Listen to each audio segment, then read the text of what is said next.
오늘 솔로몬 세 번째 시간입니다. 솔로몬 번영 그리고 하나님의 지혜. 솔로몬의 번영과 대조되어 하나님의 진짜 원하는 그 지혜적인 번영이 무엇인지를 우리 삶 속에서 같이 말씀을 공부하면서 은혜를 나누는 시간이 되었으면 좋겠습니다. 열왕기서의 저자가 오늘 본문 말씀을 보면 솔로몬의 시대를 돌아보면서 크게 두 가지를 이야기를 하고 있습니다. 이 두 가지가 다 중요합니다. 첫 번째도 아셔야 되고 두 번째를 아셔야 우리의 삶에 하나님의 지혜가 무엇인지를 내 마음속 깊이 묵상하고 깨달을 수 있는데, 오늘 솔로몬 시대 첫 번째 하나님께서 주신 그 큰 은혜가 무엇인지, 번영이 무엇인지에 대해서 오늘 본문이 말씀을 하고 있고, 또 한 가지는 솔로몬 시대에 있었던 그 번영과 대비되어져서 이스라엘 나라가 솔로몬이 했던 그 실수에 대해서 오늘 본문은 이야기를 하고 있는데요. 먼저 살펴볼 것이 솔로몬 시대에 하나님께서 주셨던 그 영화로웠던 은혜와 축복이 무엇인지를 먼저 살펴보기를 원합니다. 오늘 읽은 본문을 보시면 이스라엘의 영토가요, 이라크의 유프라테스, 이 북동쪽으로 유프라테스 강에서부터 서쪽 끝으로 지중해 끝까지, 그리고 남서쪽으로는 애굽 국경까지 어마어마한 국토를 가지고 있는 나라가 이스라엘이라고 이야기를 하는데, 누가 다스리던 때라고 말씀하고 있는 거죠? 누굴까요? 역시 대답을 안 하시죠? 누굴까요? 다윗의 아들? 감사합니다. 이래야 이제 설교를 좀 하고 싶은 마음이 듭니다. 솔로몬이죠.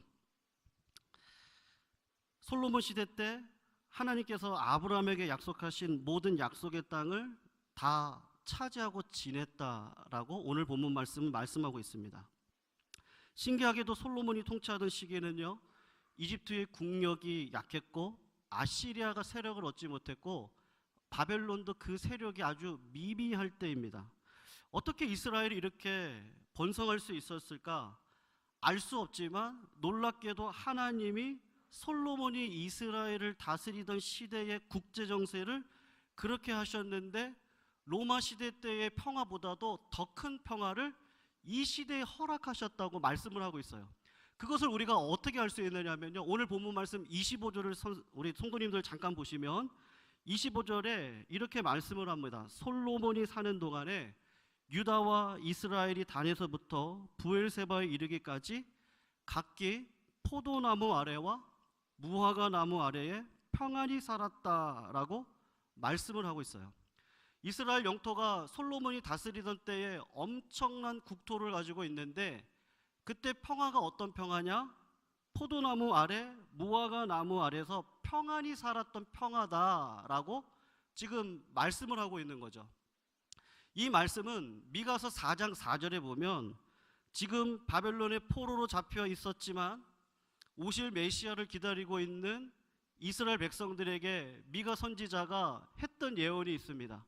지금은 70년의 포로 생활 가운데 있지만 진짜 메시아 예수 그리스도가 오시면 진짜 평안한 삶을 누리게 되는데, 그 증거가 뭐냐 하면요, 미가서 4장 4절에 무화과 나무 아래와 포도나무 아래 안연히 살아가는 것이다 라는 것을요 말씀을 하고 있는 거죠. 그러니까 열왕기서 저자는 메시아가 이 땅 가운데 왔을 때 이루어질 그 하나님 나라의 진정한 평화가 언제 이루어졌다라고 지금 이야기를 하고 있느냐면 솔로몬 시대 때 그 평화가 이루어졌다라고 기록을 하고 있습니다. 그리고 하나님께서 또 하나 축복을 솔로몬에게 허락해 주셨는데, 그것이 뭐냐면 솔로몬에게 주어진 하나님의 지혜입니다. 지혜와 총명을 넘치도록 주셨습니다. 하나님께서 지혜와 총명을 솔로몬에게 주셨는데, 용량이 작으면 하나님의 지혜를 담을 수 없잖아요. 근데 오늘 본문 말씀에 보면 넓은 마음을 주셔서, 어느 정도로 넓은 마음을 주셨느냐 하면 모든 나라와 민족에게서 솔로몬에게 주신 하나님의 지혜를 듣기 위해서 조공을 바쳐가면서 왔을 만큼 그런 큰 지혜를 주셨다, 그렇게 말씀을 하고 있는 거죠. 이것이 솔로몬 시대 때 하나님께서 주신 축복과 번영입니다.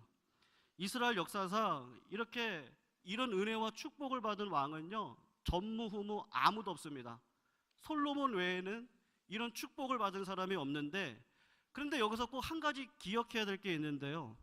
사랑하는 성도님들, 솔로몬의 삶을 보면서 하나님께서 전무후무한 이런 축복과 번영, 부귀영화를 솔로몬이 누렸는데, 그런데 이 솔로몬이 하나님 보시기에 어떤 일을 했기 때문에 이렇게 큰 축복을 받았습니까?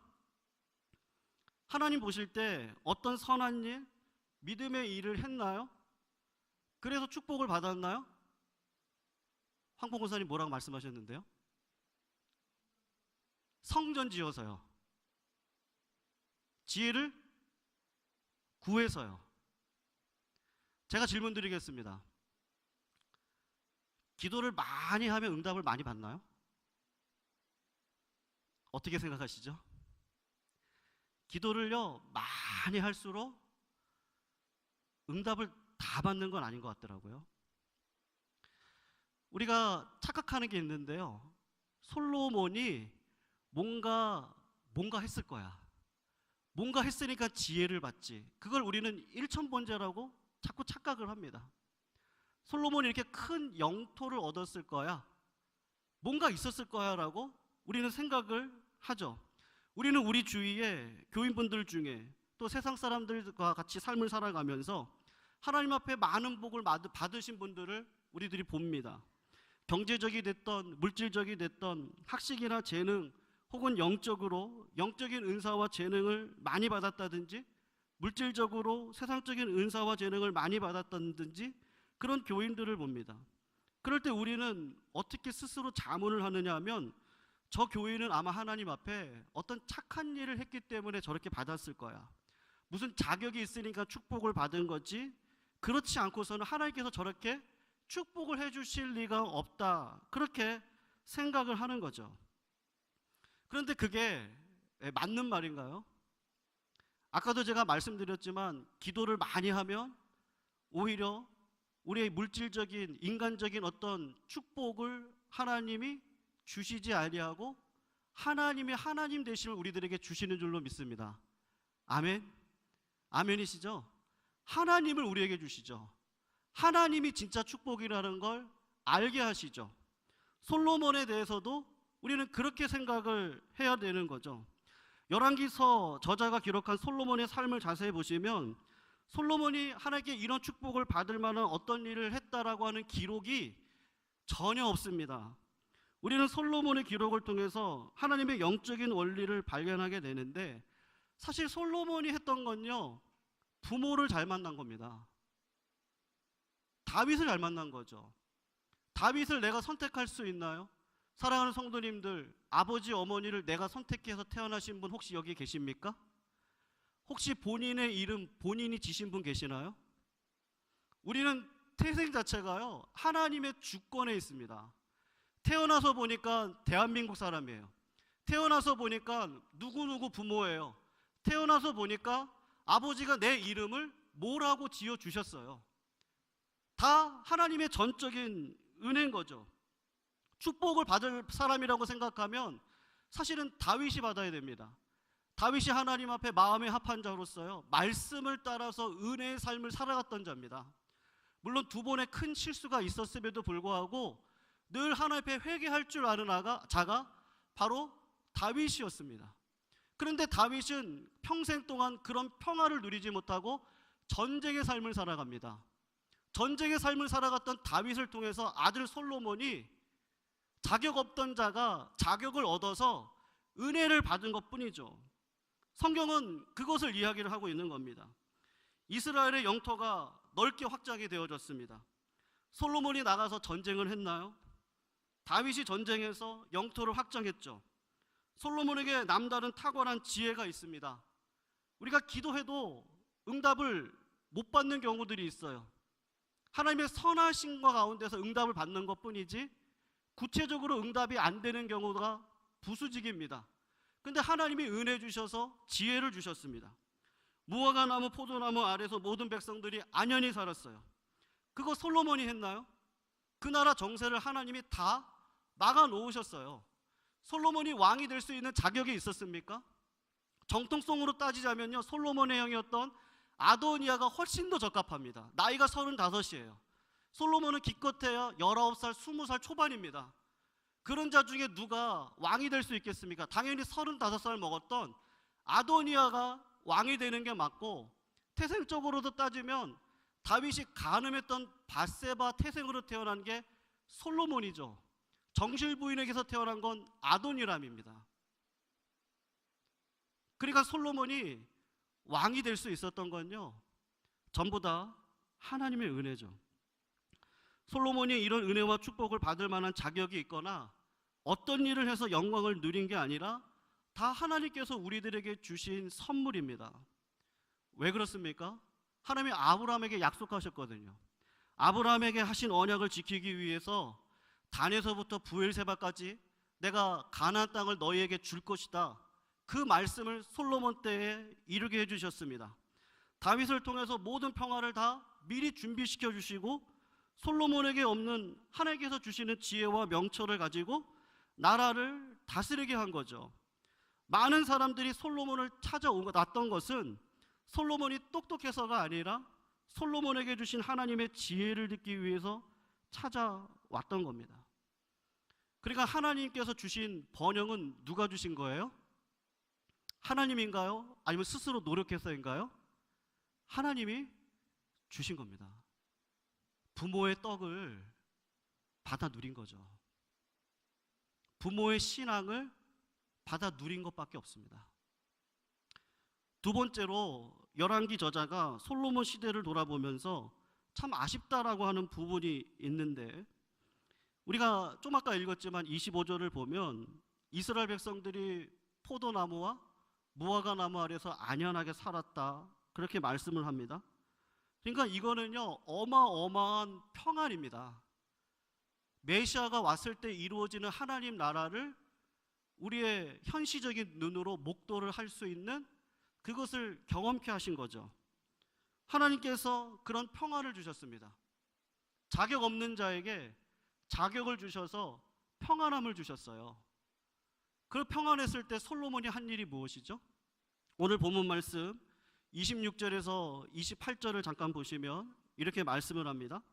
솔로몬의 병거의 말 외양간이 4만이고 마병이 12,000명입니다. 그 지방 관장들은 각각 자기가 맡은 달에 솔로몬 왕과 왕의 상에 참여하는 모든 자를 위해서 먹을 것을 공급하는데 부족함이 없게 합니다. 28절을 보면 또 그들이 각기 직무를 따라서 말과 준마에게 먹일 보리와 꼴을 그 말들이 있는 곳으로 가지고 와요. 말을 사는 일을 솔로몬이 평안의 때에 지속적으로 하고 있는 거죠.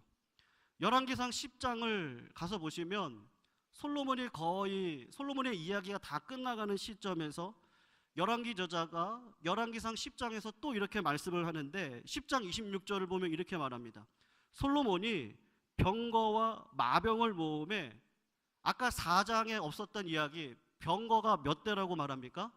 1400대고 마병이 12,000명이라 병거성에도 두고 예루살렘 왕에게도 두었으며, 왕이 예루살렘에서 은을 돌같이 흔하게 하고 백향목을 평지에 뽕나무같이 많게 하였다. 솔로몬의 말들은 애굽에서 들여왔으니 왕의 상인들이 값주고 산 것인데, 애굽에서 들어온 병거가 한 대에 은이 600세겔입니다. 말은 한 필에 150세겔이죠. 이와 같이 햇사람의 모든 왕과 아람 왕들에게 그것을 되팔기도 했더라. 이게 무슨 말이죠? 왕이 평안할 때 뭐 한 겁니까? 세상 말로 하면요, 돈놀이 한 겁니다.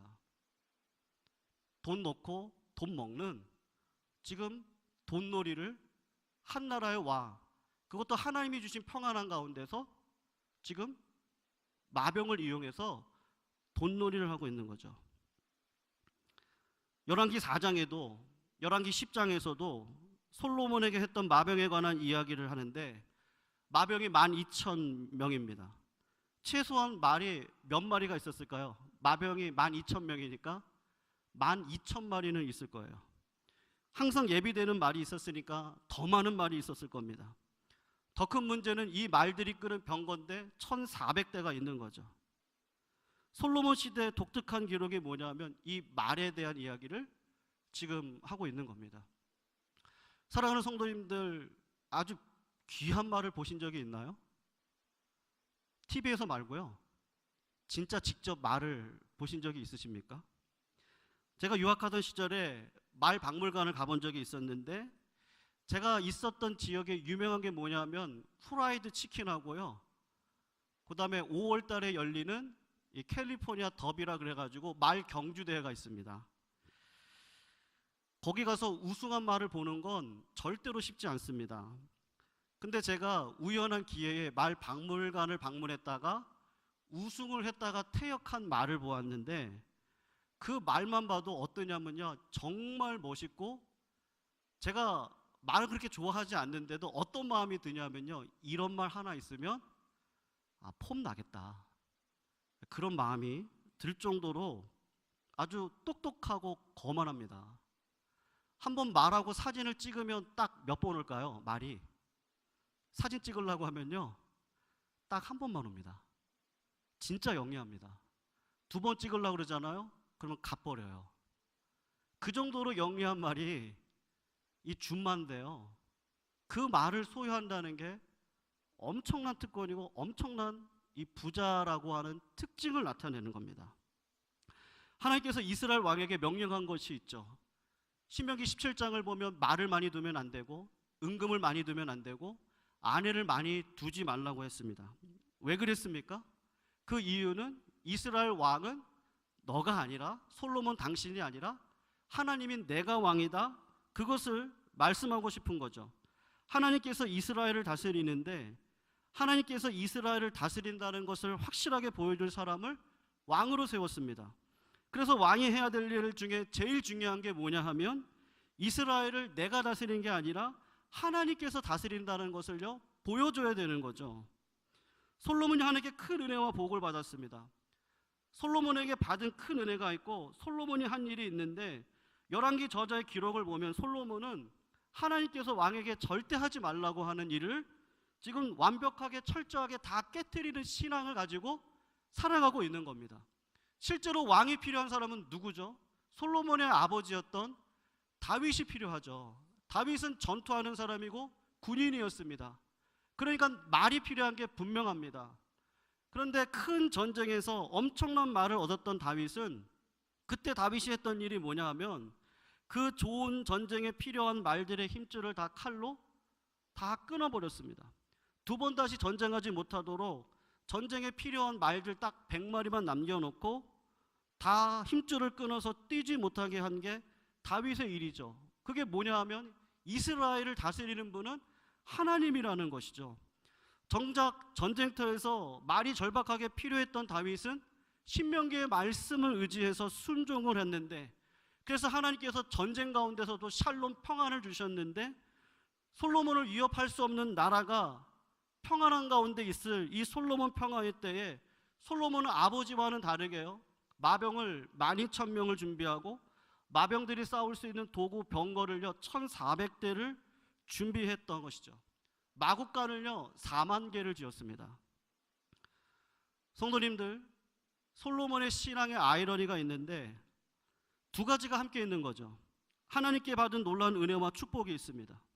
솔로몬에게 쏟아부어 주신 은혜와 축복, 메시아 시대 때 이루어져야 되는 샬롬의 역사가 솔로몬 시대 때 나타났습니다. 그런데 그의 실제 삶을 들여다보면은 하나님의 말씀을 깨트리고 자기의 욕심, 이 세상의 욕심을 따라 살아가는 일을 솔로몬이 실제로 그 일을 하고 있는 거죠. 왜 그랬을까요? 제가 생각했을 때는요, 하나님의 은혜를 잊어버린 것 같아요. 제가 말씀을 준비하다가 누가복음 16장에 등장하는 예수님의 비유 말씀이 생각이 났습니다. 누가복음 16장 19절 이하를 보면 한 부자가 등장을 합니다. 한 부자가 있는데 이 사람은요 자색 옷을 입고 고운 베옷을 입고 날마다 호화롭게 즐기는 사람입니다. 그런데 이 사람 말고 나사로라고 하는 사람이 등장을 하는데, 그 사람은 거지예요. 헌데투성이로 대문 앞에 버려져 있습니다. 왜 대문 앞에 버려져 있느냐 하면 부자의 상에서 떨어지는 것을 배불리 먹으려고 하는데 걷지도 못하는 아픔을 가지고 있었던 거지였던 것 같아요. 개들이 와서 그 헌대를 핥는데도 어떻게 할 수 없는 무능한 존재입니다. 그런데 거지가 죽어서 천사들에게 받들려 아브람 품에 들어가고 또 부자도 죽어서 장사가 되어지는데 거지는 아브라함의 품에 천국에 들어가고 부자는 음부의 권세 가운데 빠지게 됩니다. 그가 음부 중에 고통 중에 눈을 들어서 멀리 보니까 아브라함과 그의 품에 있는 나사로를 보고 이렇게 이야기를 하는 거죠. 아버지 아브라함이요, 나를 좀 긍휼히 여겨주십시오. 나사로를 보내서 그 손가락 끝에 물을 찍어서 내 혀를 조금만 닿아주시면 내 마음이 시원케 되겠습니다. 그렇게 이야기를 합니다. 그럴 때 아브라함이 뭐라고 이야기하냐면, 너는 살았을 때 좋은 것을 받았고 나사로는 살았을 때 고난을 받았으니까 이것을 기억해라. 이제 그는 여기서 위로를 받고 너는 괴로움을 받는다. 그뿐만 아니라 너희와 우리 사이에 큰 구렁텅이가 놓여 있어 여기서 너희에게 건너가고자 하되 갈 수 없고 거기서 우리에게 건너올 수도 없게 하였다라고 말씀을 하고 있습니다. 성도님들, 예수님의 이 비유에서 부자가 잘못한 게 있나요? 부자가 뭘 잘못했죠? 한번 생각해 보십시오. 부자가 죄를 범하거나 악을 행하거나 잘못한 게 있습니까? 부자를 보면 하나님께서 주신 은혜와 축복과 풍족함을 하나님께 받아서 누렸습니다. 자색 옷을 입었다 그러는데 왕이 입는 옷을 입었다는 말씀입니다. 왕처럼 그렇게 넉넉하고 기름지고 풍족함을 누렸다는 거죠. 고운 베옷을 입었습니다. 날마다 하나님께서 주신 은혜와 축복을 호화롭게 즐기면서 살았습니다. 나사로는 어떻습니까? 하나님께 받은 게요, 아무것도 없어요. 오히려 그는 가난함으로 말미암아 내가 하나님을 위해서 뭔가 하고 싶은데 하나님을 위해서 할 일이 없습니다. 왜냐하면 받은 게 없어요. 하나님 나라와 복음을 위해서 열심히 일을 하고 싶은데 하나님은 오히려 병을 주셨어요. 걷지도 못하는 그런 상황입니다. 나사로는 하나님을 위해, 교회를 위해 뭔가 하고 싶어도 받은 것이 하나도 없기 때문에 아무것도 하지 못했습니다. 그래서 나사로의 삶을 보면 이렇게 얘기할 수 있는 거죠. 저 사람 왜 왔나? 왜 태어났나? 와서 한 일이 뭔가 의심스러울 정도로 나사로의 삶에는 의문투성입니다. 그런데 나사로의 삶은 딱 한 가지인데 이 땅에 왔는데 아무것도 못하고 남긴 것이 없어요. 근데 한 것 딱 하나 있습니다. 고통 가운데, 외로워하고 있는 가운데, 하나도 받은 것이 없는 가운데 슬퍼하면서 애통해하면서 산 것밖에는 나사로가 한 것이 없습니다. 반면에 부자는 하나님께 받은 것을 받았습니다. 왕이 입을 수 있는 옷을 입고 기름진 것과 풍족한 것과 영광을 누리면서 살아갔어요. 이 비유가 무슨 말씀을 하고 싶은 거죠? 부자는 천국 못 간다입니까? 가난한 자만 천국 간다는 이야기를 지금 하고 있는 걸까요? 지금 그런 이야기를 하고 있는 것이 아니라 예수님께서 부자의 삶을 통해서 하시고 싶은 말씀이 있는데, 하나님의 눈에 볼 때 그렇게 하나님께서 주신 부귀, 영화, 풍족함, 넉넉함을 누리고 있습니다. 그 누리고 살아갔던 부자의 삶에 거지의 삶과 비교해 봤을 때 아무것도 한 게 없어요.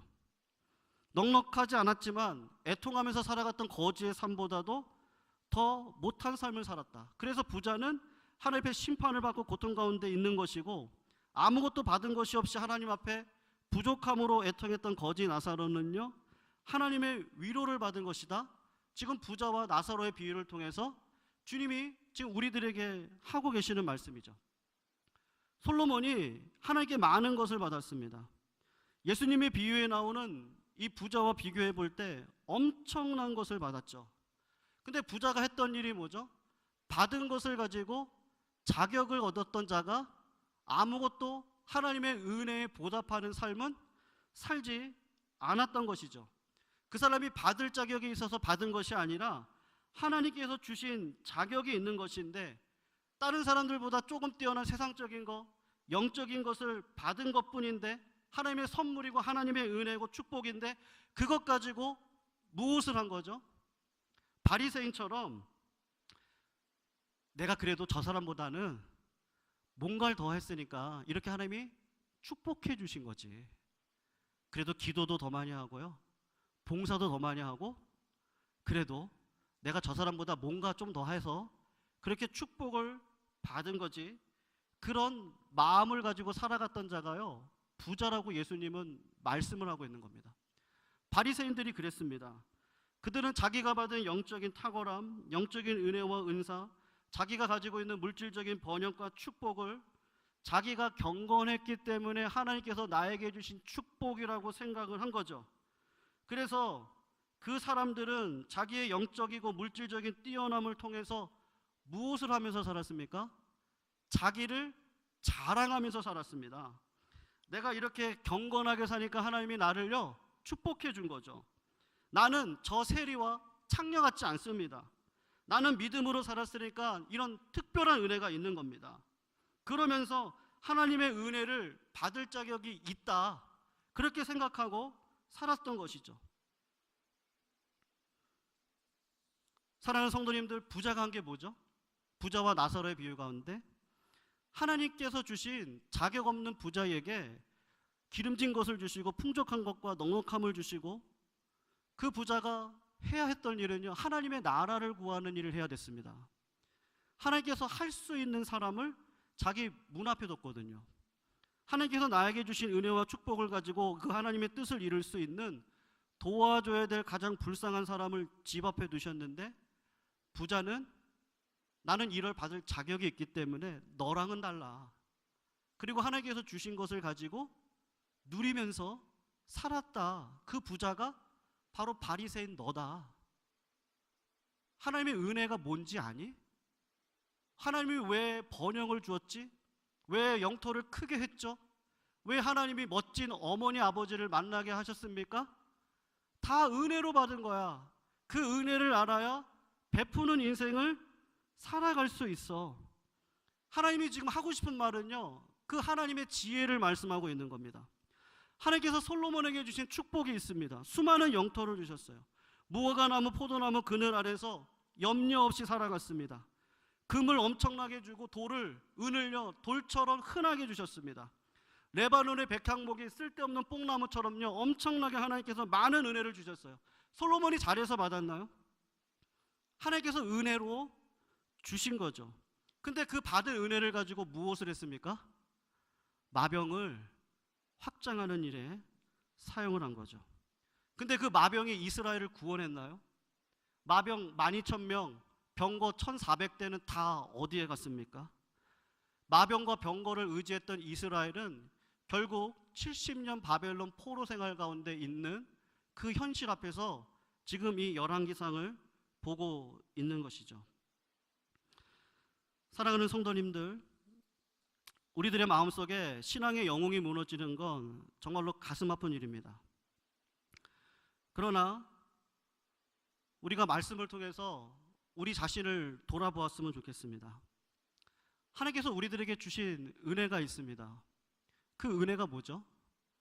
어떤 사람은 물질이고요, 어떤 사람은 영적인 은사입니다.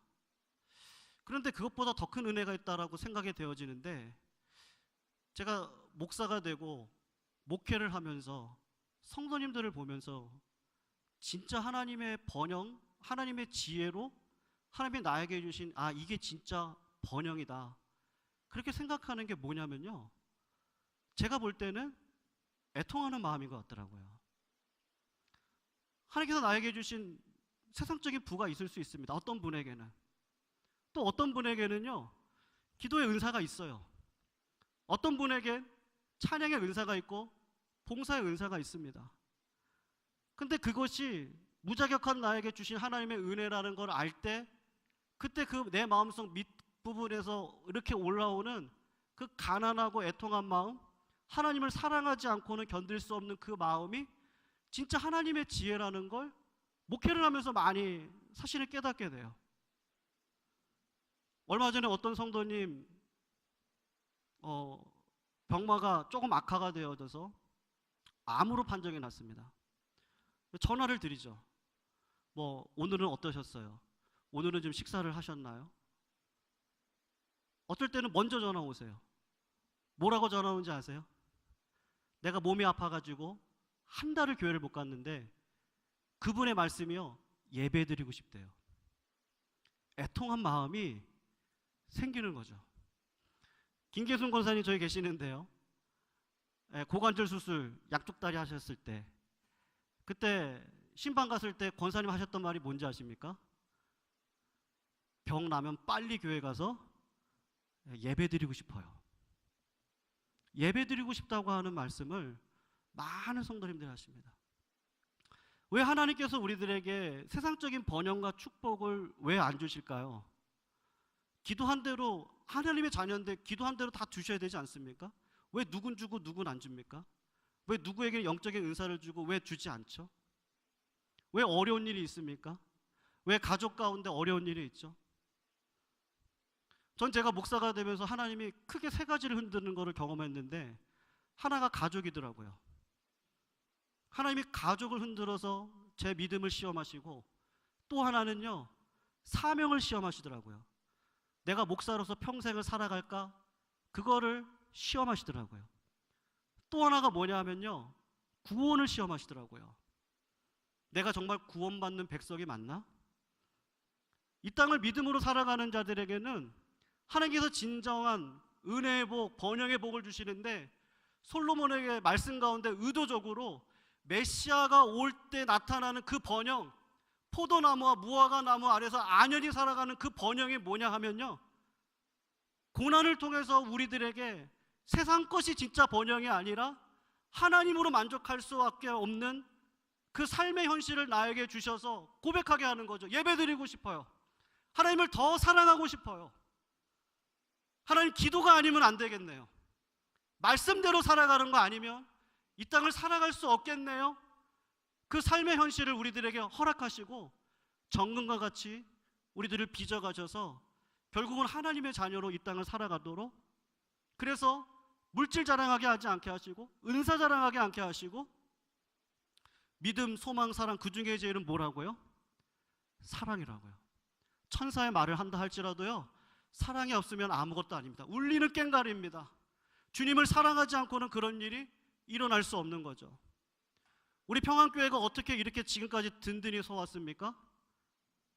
물질적으로 풍요로워서 이렇게 왔나요? 영적인 은사가 많아서 이렇게 왔습니까? 하나님은 절대로 교회를 그렇게 쓰시지 않습니다. 예배드리고 싶어요.